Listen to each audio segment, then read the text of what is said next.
감사합니다. 2019년에 미국 달라스에서 살인사건이 일어납니다. 그 살인사건의 대갈적인 내용은 어떤 한 백인 경찰관입니다. 여성인데요. 이 여성 경찰관이 자신의 집인 줄 알고 문을 열고 들어갔는데 자신의 집이 아니었던 겁니다. 본인이 이제 그 문자를 보내면서, 우리도 그런 적 있잖아요. 그냥 핸드폰을 계속 보면서 가다가 그냥 자연스럽게 자기 집인 줄 알고 이제 문을 열고 들어갔는데 다른 집에 들어가게 된 겁니다. 그러니까 다른 집에 다른 사람이 있겠죠. 당연히 다른 집이니까. 그래서 흑인인, 그러니까 덩치가 크신 어떤 분이 TV를 보면서 게임을 하고 있었어요. 그래서 이제 본인이 경찰관이니까 본인은 이제 이게 내 집이다 라고 생각하고 누군가가 내 집에 들어와 있구나. 그래서 바로 총을 꺼냅니다. 총을 꺼내서 손을 보여달라 라고 이야기하고 그 정체를 밝히라라고 이야기합니다. 근데 그 흑인분 입장에서는 어이가 없죠. 당연히 본인 집에서 본인 편안하게 있는데 갑자기 누가 들어와서 손을 들라고 하고 총을 겨누고 있으니, 그래서 본인도 당황해서 그러지 말라고 하면서 이제 다가갔습니다. 거기에 그 여성 경찰관이 총을 쏘게 됩니다. 그래서 그 사람은 그 장소에서 목숨을 잃게 돼요. 이건 100% 그러니까 그 백인 그 여성 경찰관의 실수고 잘못입니다. 그래서 이 일과 관련해서 2019년에 한창 그 인종차별 문제가 미국에서 크게 대두되었어요. 그래서 이 부분도 함께 부각이 됩니다. 하필이면 여성 백인 경찰관이 흑인의 집에 본인이 실수로 무단 침입해서 심지어 죽이기까지 했어요. 그래서 엄청난 여론이 들끓었고 흑인 공동체에서 이거 봐라, 우리는 이런 말도 안 되는 사건들과 사회에서 살아가고 있지 않느냐라고 하면서 엄청난 분노를 쏟아냈어요. 그래서 이제 재판이 열립니다. 그 재판 가운데 그 피해자, 그 희생자의 남동생이 재판에서 여성 경찰관에게 자신의 심정을 토로한 것이 동영상의 내용입니다. 이 내용을 한번 보도록 하겠습니다.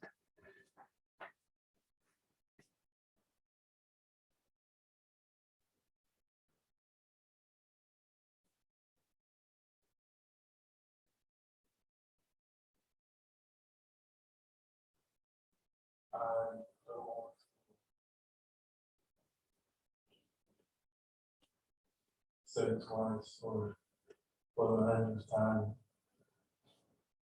what you or how much you've taken from us.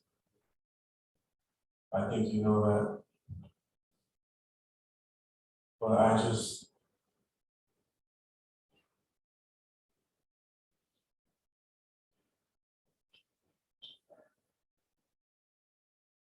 I hope you go to God with all the guilt, all the bad things we have done in the past. Each and every one of us may have done something that we're not supposed to do. If you truly are sorry, I know I can speak for myself. I forgive you. And I know if you go to God and ask Him, He will forgive you.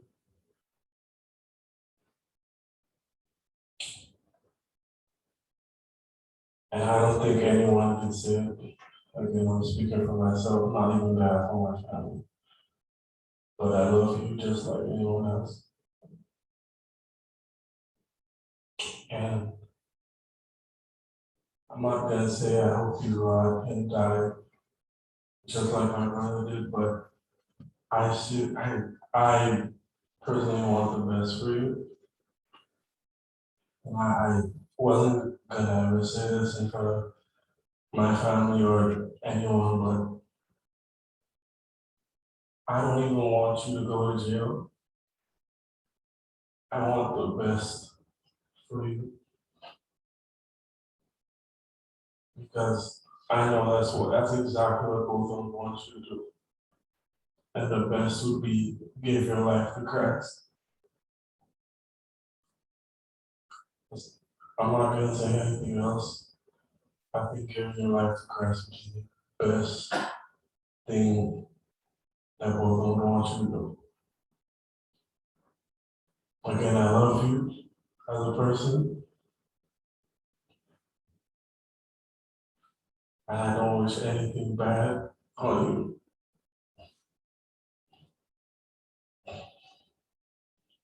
I don't know if this is possible, but can I give her a hug, please? Please? Yes.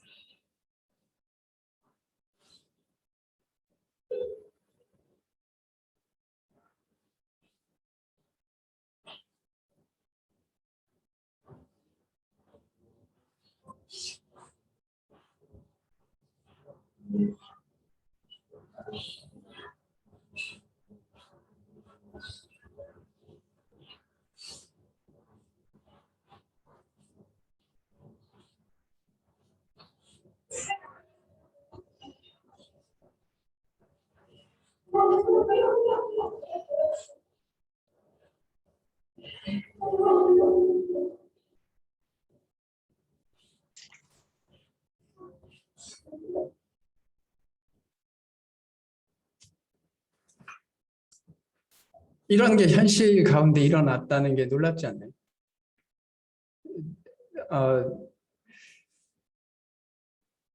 아무런 잘못도 없는 사람이 누군가의 실수로 죽음을 맞이하게 됩니다.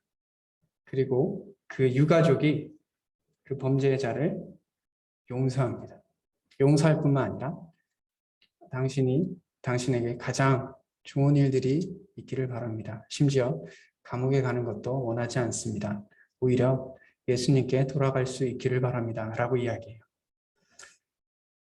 많은 사람들이 이 이야기 가운데 용서하는 것에 대해서 초점을 많이 가질 겁니다. 저 역시도 그런 부분을 생각했어요.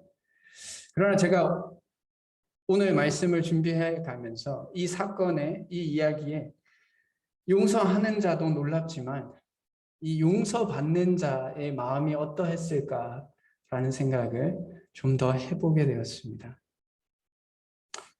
이 여성이 경찰관이에요. 나름의 경찰을 한다는 건 나름의 도덕심을 가지고 있고 나름의 책임감을 가지고 있고 이 사회에 어떤 도움이 되기 위해서 경찰이 되었을 겁니다. 근데 그런 사람이 무고한 시민을 그리고 그 흑인 그 형 되시는 분은 회계사로 크리스찬이고 그 사회에 좋은 영향을 미치고 있는 분이셨어요. 말 그대로 선량한 시민이었습니다. 선량한 시민을 그냥 쏴 죽인 거예요. 양심의 가책이 얼마나 클까요? 얼마나 고통스러울까요? 그런 그 경찰관의 마음을 용서로 해결해 줬어요. 물론 이것으로 인해서 그 사람이 감옥에 가지 않은 것은 아닙니다. 그러나 그 여성의 마음속에 죽을 때까지 평생토록 눌려있던 죄책감을 들어올려줬어요. 이 유가족의 고백을 통해서요. 자, 이 영상은 저한테 있어서 굉장히 큰 의미를 주기도 하고 용서하는 자나 용서받는 자의 마음을 이해하기에 큰 도움을 주고 있다고 생각합니다. 오늘의 말씀은 우리에게도 똑같이 용서받는 자의 축복과 용서받는 자의 기쁨에 대해서 이야기하고 있는 말씀입니다. 저희가 이제 잠언 안에서 우리가 나눌 부분들을 나눴고요. 이제 예전에 제가 시편을 강의했었습니다. 시편 31편까지 강의를 했었어요. 다시 시편 32편부터 41편까지 시편은 총 4권으로 구성되는데 1권이 41편까지입니다. 그래서 다시 32편에서 41편까지 시편을 강해할 예정입니다. 그래서 32편의 말씀을 통해서 우리가 또 교훈받고자 할 것을 교훈받을 수 있기를 원합니다. 시편 32편 1절에서 11절입니다. 32편 1절에서 11절입니다. 찾으신 줄로 알고 제가 봉독해 드리도록 하겠습니다. 허물의 사함을 받고 자신의 죄가 가려진 자는 복이 있도다. 마음에 간사함이 없고 여호와께 정죄를 당하지 아니하는 자는 복이 있도다. 내가 입을 열지 아니할 때에 종일 신음함으로 내 뼈가 쇠하였도다. 주의 손이 주야로 나를 누르시오니 내 진액이 빠져서 여름 가뭄에 마름같이 되었나이다. 내가 이르기를 내 허물을 여호와께 자복하리라 하고 주께 내 죄를 아뢰고 내 죄악을 숨기지 아니하였더니 곧 주께서 내 죄악을 사하셨나이다. 이로 말미암아 모든 경건한 자는 주를 만날 기회를 얻어서 주께 기도할지라. 진실로 홍수가 범람할지라도 그에게 미치지 못하리이다. 주는 나의 은신처이오니 환난에서 나를 보호하시고 구원의 노래로 나를 두르시리이다. 내가 내 갈 길을 가르쳐 보이고 너를 주목하여 훈계하리로다. 너희는 무지한 말이나 노새같이 되지 말지어다. 그것들은 제갈과 굴레로 단속하지 아니하면 너에게 가까이 가지 아니하리로다. 악인에게는 많은 슬픔이 있으나 여호와를 신뢰하는 자에게는 인자하심이 두리리로다. 너희 의인들아 여호와를 기뻐하며 즐거워할지어다. 마음이 정직한 너희들아 다 즐거이 외칠지어다. 아멘. 32편은 다윗의 마스길, 즉 교훈시라는 뜻입니다. 아마 다윗이 이 시편을 쓴 것에 대해서는 큰 이견이 없을 것입니다. 그리고 이 시편은 나단의 훈계 앞에서 주님 앞에 깨닫고 그가 회개하고 나서 쓴 시편일 것으로 많은 사람들이 추측합니다. 이 시편의 말씀을 보면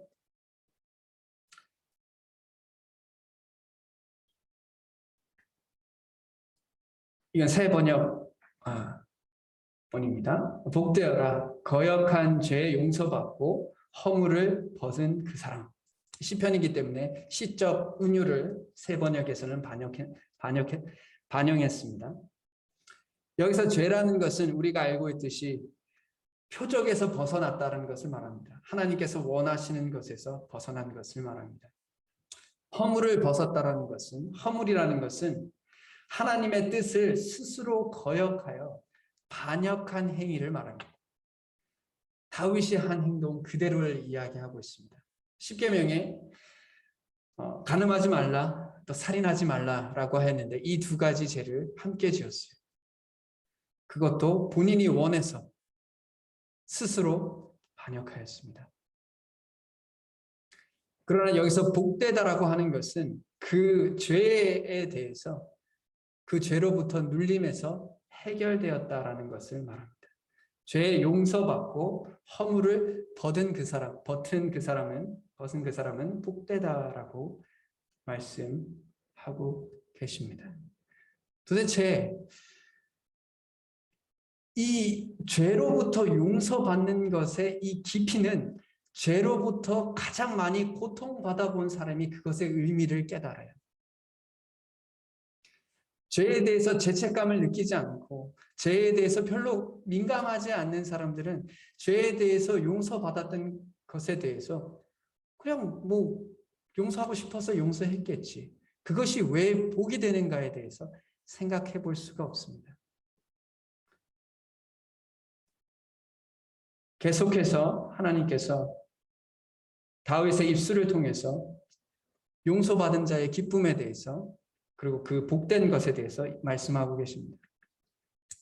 죄 없는 자로 여겨주시는 것, 이것이 이제 정죄라는 단어인데 정죄받지 않는다는 단어인데요. 이것이 히브리어 원어의 뜻을 보면 구부러지고 왜곡되어 하나님의 뜻을 저버리고 떠나 있는 상태를 말합니다. 그러니까 죄 있는 상태라는 것은 구부러지고 왜곡되어 하나님의 뜻을 저버린 상태로 하나님을 떠나 있는 상태를 말합니다. 거기서 벗어나는 것이 참으로 복되다라는 것을 말합니다. 다시 하나님 곁으로 바른 길로 틀어진 길이 아니라 바른 길로 살아감으로 인해서 하나님 곁에 동행하며 살아갈 수 있는 상태를 누리는 사람은 복되다라고 얘기합니다. 그리고 그런 사람 마음속에는 속임수가 없다, 간사함이 없다라는 거예요. 내가 뱉은 말과 그 속에 있는 말이 다르지 않다는 겁니다. 이것이 왜 중요하냐면요, 우리가 이걸 다 경험합니다. 우리가 잘못을 하게 되고 그 잘못이 드러나게 됐을 때 흔히들 육신적인 마음속에 우리가 제일 먼저 생각하는 것은 죄의 결과로 인해서 내가 받게 될 어려움을 제일 먼저 생각합니다. 그리고 그 어려움 가운데 부끄러움도 있을 거고요. 실질적인 잃어버린 것도 있을 거고요. 실질적인 자신이 지불해야 할 것도 있을 것이고, 그것이 감옥에서의 모습도 될 수 있을 것이고, 사회에서의 평가도 그렇게 될 수 있을 겁니다. 우리는 그걸 제일 먼저 생각합니다. 그래서 우리 마음속에 어떤 마음이 드냐면 일단 이 부분이 해결되는 것에 대해서 생각합니다. 그래서 우리는 이렇게 얘기해요. 잘못했습니다. 한 번만 용서해 주십시오. 라고 이야기합니다. 입술로는 용서를 말하지만, 그리고 입술로는 내가 정말 잘못했다고 말하지만, 사실 우리들 마음속에 있는 것은 당장 나에게 주어진 어떤 어려움을 해결하는 것에 초점을 맞추고 있어요. 그것이 간사함이고 그것이 속임수입니다. 하나님께서 그런 마음을 하세요. 복음도 그렇게 받아들이는 사람들이 있을 수 있습니다. 사람과의 관계에서도 마찬가지입니다. 단지 관계 가운데 문제가 해결되는 것, 나한테 어려움이 닥치는 것만 피하면 돼요. 그래서 사과를 합니다.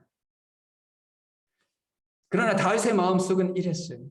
내가 입을 다물고 죄를 고백하지 않았을 때에는, 여기서 죄를 고백하지 않았을 때 그가 경험한 것은 죄의 무게였어요. 죄의 결과의 무게가 아니었어요. 하나님 앞에 내가 죄를 지었다라는 이 사실이 너무나 고통스러운 거예요.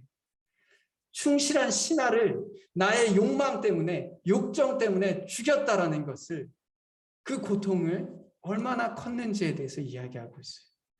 온종일 끊임없이 신음함으로 내 뼈가 녹아내렸다라고 얘기합니다. 뼈가 녹는다는 고통은 상상하기도 싫을 만큼 고통스러울 것입니다. 그것이 그가 죄에 대한 태도였어요. 주님께서 밤낮 손으로 나를 짓누르셨다라고 이야기합니다. 이것은 하나님 앞에 죄의 무게예요. 이 세상에서 가장 무거운 것은 죄의 무게입니다. 그러나 흥미롭게도 산 사람에게 죄의 무게는 고통이에요. 거듭난 사람에게 죄의 무게는 고통입니다. 그러나 죽은 사람에게 100kg를 올려놓든 200kg를 올려놓든 1톤을 300kg를 올려놓든 죽은 사람은 그 무게를 체험하지 못합니다. 그 무게에 고통받지 못해요. 그냥 무게일 뿐입니다. 구원받은 사람과 구원받지 않은 사람, 혹은 하나님 앞에 나아가는 사람과 나아가지 않는 사람, 가장 큰 특징 중에 하나는 죄에 대한 나의 시각일 것이다 라고 생각합니다. 그래서 하나님께서 이렇게 말씀하세요. 39절에 이렇게 말씀하십니다. 너희는 무지한 말이나 노새같이 되지 말지어다 라고 이야기합니다. 이 말이 무슨 말일까요? 결국 말이나 노새는 억지로 고통이 있어야지만 주인한테 다가온다는 얘기예요. 그러니까 하나님께서 내가 너한테 고통을 줬기 때문에 나에게 말 잘 듣는 것처럼, 고통이 있기 때문에 내 곁에 오는 것을 내가 원하지 않는다는 겁니다. 그거는 말이나 노새도 한다. 그리고 이것을 우리가 좀 생각해 보면요, 우리가 이 시대를 살아가는데 저 자신을 돌아봐도 내가 어떤 행동을 하는 데 있어서 이것이 나에게 해가 될까, 해가 되지 않을까가 행동의 기준이 될 때가 있어요.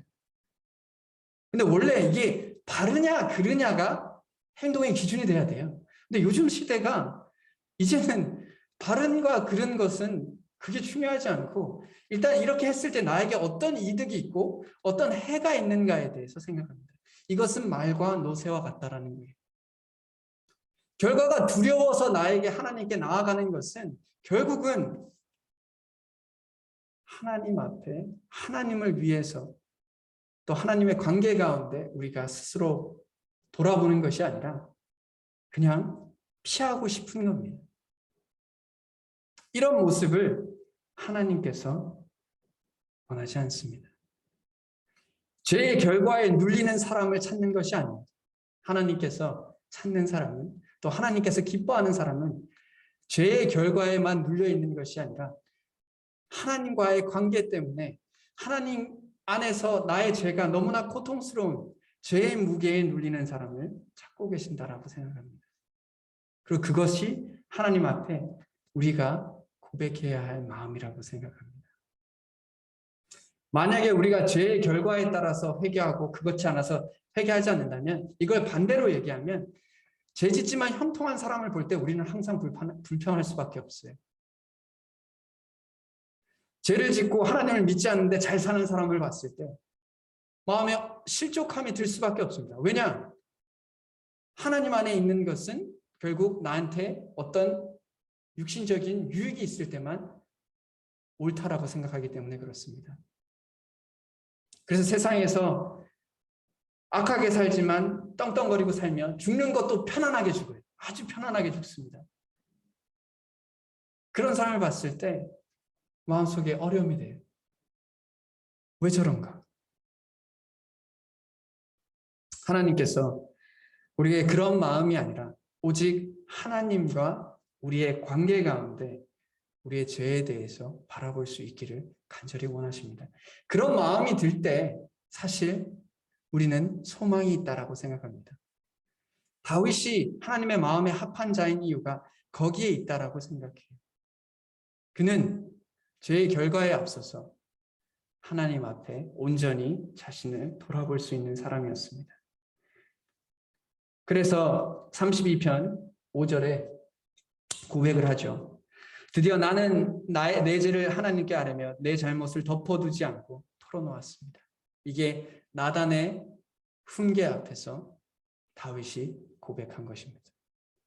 내가 잘못하였습니다. 정말 그렇습니다. 그 말은 우리가 이제 죄의 고백이다라고 이야기할 때 우리는 이제 하나님과 나만의 관계라고 생각하기가 쉽습니다. 그래서 내가 다른 사람에게 잘못했을지라도 그냥 내가 골방에서 하나님 이 부분에 대해서 제가 잘못했습니다. 이것을 죄의 고백이라고 이야기하지 않습니다. 다윗도 그렇게 고백하지 않았어요. 다윗은 사람 모든 있는 곳에서 심지어 성경의 말씀에 쓰여지게 됩니다. 모든 인류가 성경을 아는 모든 인류가 이것을 알게 돼요. 죄의 고백이라는 것은 내가 잘못한 자에게 죄로 인해서 피해를 본 사람에게 사과를 하는 겁니다. 그것이 회개고 그것이 죄의 고백이라고 생각합니다. 많은 사람들이 하나님께 하나님 제가 어떤 부분에 잘못했습니다. 내 물건을 훔쳤어요. 혹은 내가 다른 사람을 때렸습니다. 아니면 어떤 거짓말을 했습니다. 이런 여러 상황들이 있을 때 하나님 앞에 그것을 고백하는 것은 사실 누구나 합니다. 사실 누구나 해요. 그리고 그것이 우리에게 큰 부담으로 다가오지 않는다고 생각합니다. 하나님께서 원하시는 것은 죄의 고백으로 인해서 우리에게 있을 수 있는 어려움, 부끄러움, 죄의 결과들에 대해서 하나님을 생각하는 것보다 네가 더 크게 생각하느냐 아니면 하나님 앞에서 다른 모습이 되는 것이 더 중요하냐라고 묻고 계신 겁니다. 그럴 때 우리는 부끄럽지만 하나님 앞에 부끄러운 것보다는 낫습니다. 이 죄의 결과가 저한테 무거운 것으로 다가오지만 하나님 앞에 무거운 것보다는 낫습니다. 라고 고백하는 겁니다. 그래서 이 용서하다라는 이 히브리어 단어는요, 문자 그대로 들어 올리다라는 뜻입니다. 그 죄의 무게를 하나님께서 들어 올려주시는 거예요. 더 이상 이 죄의 무게로 인해서 고통받지 말라라고 말씀하시는 겁니다.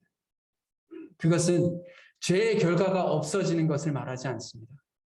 하나님께서 우리에 대하여 바른 관계가 맺어지는 것을 말합니다. 내가 하나님 앞에 바르게 나아가는 것을 말합니다. 그렇게 용서받았을 때 다윗은 하나님을 찬양하고 하나님 안에서 그 어떤 것도 진실로 홍수가 범람할지라도 그에게 미치지 못한다라고 얘기합니다. 죄를 용서받은 사람, 죄 지었지만 하나님 앞에 용서받은 사람은 고난과 어려움이 있을지라도 하나님께서 지켜주신다라는 것을 말합니다. 7절에서도 주님은 나의 피난처, 나를 재난에서 지켜주실 분, 주님께서 나를 보호하시니 나는 소리 높여 주님의 구원을 노래하렵니다. 라고 말씀하고 계세요. 하지만 이 말씀이 말씀드린 것처럼 이제 내가 하나님 앞에 회개하였고 다른 사람 앞에 내가 죄를 회개하였으니 이제 내가 했던 죄의 결과는 무로 돌아간다, 없어진다 라고 생각하는 것은 아닙니다. 만약에 그러했다면 나단을 통해서 하나님께서 이렇게 말씀하시지 않으셨을 거예요. 칼이 내 집에서 영원토록 떠나지 아니하리라 하셨고, 내가 너와 내 집에 재앙을 일으키고 내가 내 앞에서 내 아내를 빼앗아 내 이웃들에게 주리니 이 사람들이 내 아내들과 더불어 백주에 동침하리라. 너는 은밀히 행하였으나 나는 온 이스라엘 앞에서 백주의 이 일을 행하리라 하셨나이다. 그리고 이 일이 일어났습니다. 또 볼까요? 이 일로 말미암아 여호와의 원수가 크게 비방할 거리를 얻게 하였으니 당신이 낳은 아이가 반드시 죽으리라. 죄의 결과가 이루어졌습니다. 죄의 무게가 그렇게 무서운 것이고 하나님께서 우리에게 그 죄의 결과를 완전히 이 땅에서 무로 돌리시는 것이 아니십니다. 오히려 그 죄로 인해서 그 결과를 허락하세요. 그럼 앞에 다윗이 이 고백했던 그분은 나의 피난처시고 그분이 나를 재난에서 지켜주신다는 이 말은 무엇일까요? 하나님께서 거짓말을 하신 걸까요? 아닙니다. 하나님께서는 그가 그 모든 죄의 결과를 감당할 마음을 지켜주셨어요. 우리가 알듯이 모든 지킬 만한 것 중에 더욱 내 마음을 지키라 하셨고 생명의 근원이 이에게 난다라고 했습니다. 자, 다윗의 마음을 이해해 볼까요? 다윗은 선량한 사람을 죽였습니다. 그 선량한 사람을 죽임으로 인해서 그의 집안에 폭력과 고통이 들어오게 되었어요. 자신의 딸이 겁탈을 당하게 되었고 또한 압살롬에 의해서 반역을 겪게 되었고 그 과정 가운데 사람들로 하여금 저주를 받게 됩니다. 그리고 자신의 아들도 이렇게 되었어요. 이 과정을 우리가 겪었다고 생각해 봅시다. 내 죄로 인해서 그 모든 과정을 겪었다라고 생각해 봅시다. 그럼 우리 마음속에 어떻게 될까요? 마음이 만신창이가 되지 않을까요? 저는 그걸 생각해 보면 어디 가서 억울하다 호소도 못해요. 왜냐? 내 잘못이니까. 내가 잘못했는데. 그래서 이런 결과가 내 삶에 들어왔는데 어디 가서 하소연도 못합니다. 억울하다라고도 얘기도 못해요. 이런 과정을 겪게 됩니다. 그 마음이 온전할 수 있을까요? 저는 미칠 수도 있다고 생각해요. 이런 과정을 다 겪으면 자신의 인생 가운데 이런 상실과 이런 고통과 이런 어려움들을 다 겪어가면 미칠 수도 있다고 생각합니다. 그러나 다윗은 그렇지 않았습니다. 그게 왜 그럴까요? 여기처럼 하나님으로부터 용서받았다는 것을 믿는 거예요. 내가 죄의 결과는 내가 겪을 수밖에 없지만 그러나 하나님께서 그 가운데서 소망을 주시고 위로해 주시고 다른 길을 인도해 주시고 자, 이제 네가 했던 것은 과거고 이제 내가 너를 앞으로 어떤 길로 인도할 것인지 내가 인도하겠다. 내가 가야 할 길을 내가 너에게 지시하고 가르쳐 주겠다. 마음을 지켜가게 해주셨어요. 그래서 다윗은 끝까지 하나님을 의지하고 나아갑니다. 심지어 사람들이 저주를 할 때 그 저주를 용서합니다. 이것이 우리에게 용서했을 때 누릴 수 있는 특권이다라고 생각합니다. 용서받았을 때 누릴 수 있는 특권이라고 생각합니다. 이것이 다윗이 고백하는 하나님은 나의 피난처. 그 모든 고통에서 나의 마음을 지켜주시고 그 모든 죄의 결과 가운데서 하나님을 버리지 않고 내가 실족하지 않고 하나님을 의지하고 살아갈 수 있게 해주신 것이라고 생각합니다.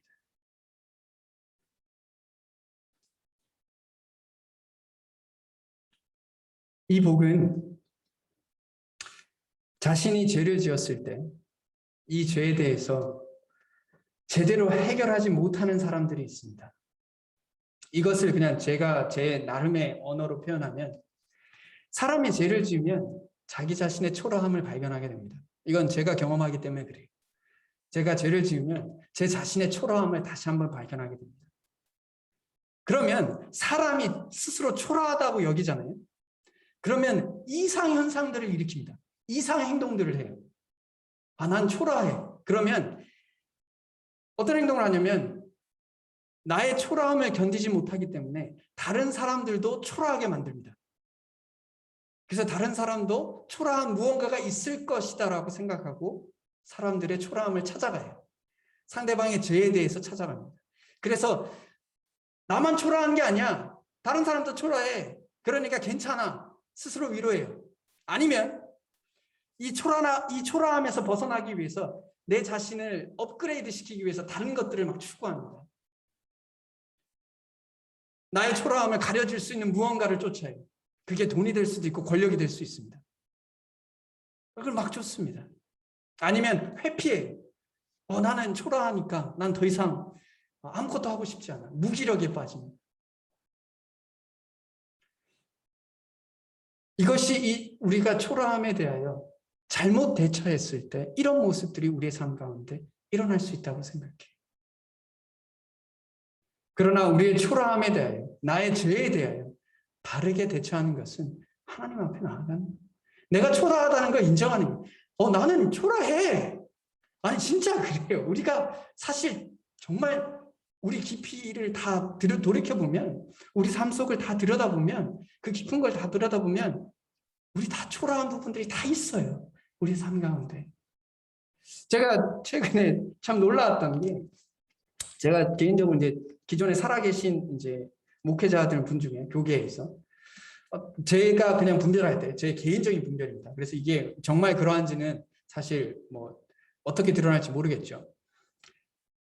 존경하는 분 중에 이찬수 목사님이라는 분이 계세요. 아마 아실 것입니다. 근데 그분도 자신의 초라함에 고통스러워하는 걸 고백하는 걸 봅니다. 나도 참 초라하다. 나도 다른 사람의 어떤 말이나 이렇게 자신을 비방하는 것들에 대해서 굉장히 어려워지고 또 우울해지고 그런 것을 고백해요. 그래서 제가 아니 도대체 이 사람이 왜 제가 봤을 때는 정말 잘하고 계시다라는 생각이 들거든요.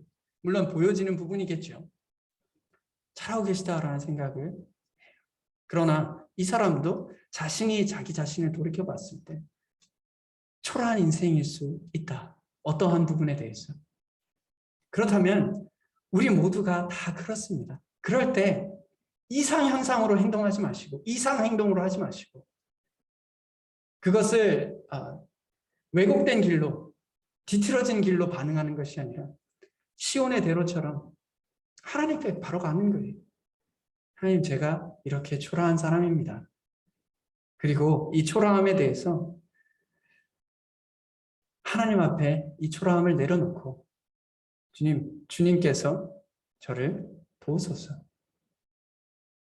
주님께서 다시 저를 용서하신 것을 다시 한번 기억하게 하여 주시고, 이런 저라도 주님께서 주님의 영광을 위해서 이 세상에 두신 목적을 다시 한번 깨닫게 해 주십시오. 그래서 시온의 대로처럼 하나님 앞에 나아가는 겁니다. 뒤틀린 길이 아니고요. 그럴 때 우리는 정말 용서받은 자들처럼 축복을 누리며 살 수 있다고 생각합니다. 용서받는 것은 정말 큰 기쁨이에요. 용서받아보셔서 아시잖아요. 정말 그 마음에 말할 수 없는 그 무게, 그 짓눌림이 해결되는 것과 같습니다. 하나님께서 그렇게 하셨어요. 여기서 말하는 악한 자는, 10절에서 말하는 악한 자는 정말 죄를 많이 짓는다는 사람보다 오히려 그 죄에 대해서 무감각한 사람을 말합니다. 죄에 대하여 잘못 반응하는 사람을 말합니다. 죄에 대해서 하나님 앞에 고백하기보다 나의 방식으로 이 죄의 문제를 해결해 가려고 하는 사람을 말합니다. 그런 사람에겐 고통이 있을 수밖에 없어요. 그것은 하나님께서 이 세상을 프로그램했을 때의 모습입니다. 죄에는 고통이 있을 수밖에 없어요. 우리가 아파서 그 고통을 느끼지 못할 때가 있을 뿐일 것입니다. 그래서 주님을 의지하는 사람에게는 한결같은 주님의 사랑이 우리 가운데 있다는 것을 경험하게 됩니다. 의인들아, 너희는 주님을 생각하며 즐거워하고 기뻐하여라. 정직한 사람들아, 너희는 다 함께 기뻐 환호하여라. 의인의 복은, 그리스도인의 복은 계속해서 이 용서의 기쁨을 경험할 수 있다는 겁니다. 우리가 죄의 무게에 눌려 있을 때도 다시 하나님 앞에 나아가서 또 용서받는 영원한 속죄의 용서의 개념이 아니라 하나님께서 나를 용서하셨다라는 것을 다시 한번 기억하는 겁니다. 그 안에서 그분의 용서를 다시 한번 묵상하는 것입니다.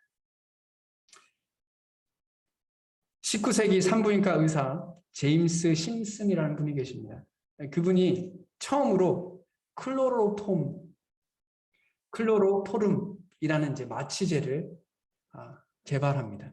이것은 이제 산모들이 출산을 할 때 그 고통을 잊게 하기 위해서 마취제로 사용하는데요. 지금은 뭐 이것을 사용하진 않지만 이 마취제를 발명함으로 인해서 많은 사람들이 수술의 고통에서 벗어날 수 있게 되었어요. 그래서 기자가 이렇게 이야기합니다. 당연히 이렇게 의도하고 질문을 했어요. 이 클로로폼을 개발한 것이 이제 가장 큰 발견이지 않을까 싶어서 기자가 이 제임스 심슨에게 이렇게 이야기합니다. 당신의 삶 속에 가장 큰 발견이 무엇입니까? 라고 질문했어요.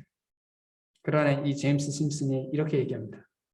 내 인생의 가장 큰 발견은 내가 죄인인 것과 그리스도만이 나를 그 죄에서 구원해 줄 것과 그리고 그 그리스도께서 나의 주인 되신다는 것이 내가 발견한 가장 큰 발견이라고 말씀하고 계십니다.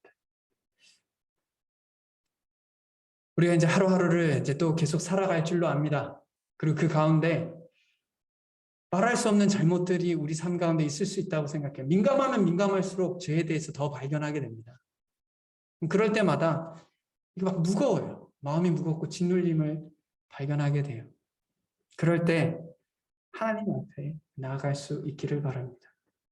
그리고 죄가 약속하는 혹은 죄가 속삭이는 그것에 현혹되지 않기를 바랍니다. 죄를 짓고 하지 않을지라도 너에게 아무 문제가 없을 거야. 오히려 죄를 회개하면 너의 인생이 망가질 거야 라고 이야기하는 사단의 속삭임에 넘어가지 않기를 바랍니다. 오히려 하나님께서 우리가 하나님 앞에 죄의 문제를 가져갈 때 그분께서 우리의 마음을 지켜주시고 우리가 하나님과의 관계가 바르면 대부분의 일들이 해결됩니다. 상황은 바뀌지 않을지라도 우리가 그렇게 하나님 앞에 자유를 누릴 수 있는 저희들이 되었으면 좋겠습니다. 다 같이 기도하겠습니다.